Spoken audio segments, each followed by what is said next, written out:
तर शास्त्राच्या बळावर सुद्धा स्वराज्यावर चालून आलेले अफजल खान नावाचे वादळ आठवतंय का? त्या भेटीची मोहीम आखतानाही राजांनी आयुर्वेद वैद्यशास्त्राचा आधार घेतला होता.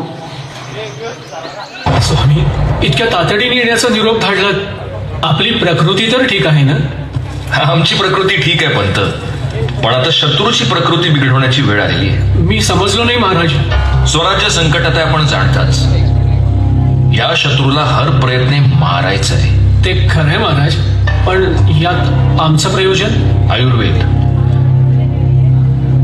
अनमोल असं आपलं प्राचीन ज्ञान. ज्ञान जसं तारक असतं तसं मारकही असतं. आणि यावेळी आपल्याला उपलब्ध असलेलं सगळं ज्ञान स्वराज्याच्या उपयोगी पडलं पाहिजे. खरंय महाराज, पण महाराज तुमच्या मनी नक्की काय आहे? नाही म्हणजे काही विषप्रयोग वगैरे?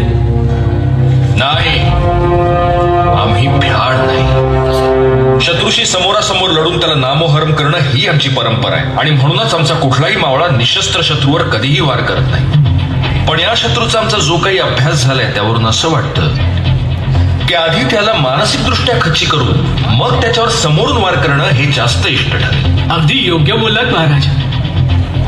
फक्त एक अडचण आहे महाराज, ते खानाची आम्ही परीक्षा कशी करायची?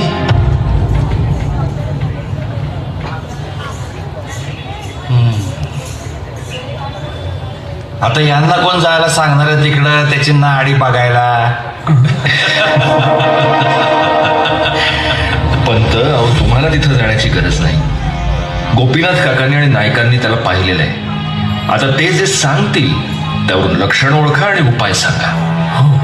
गोपीनाथ काका? खान उग्र आणि अहंकारी आहे. एकदम चिडतो, तीव्र आवेगाने बोलतो. पण त्यात एक सावधपणा असतो. चरक संहितेनुसार ही तर पित्त प्रकृती.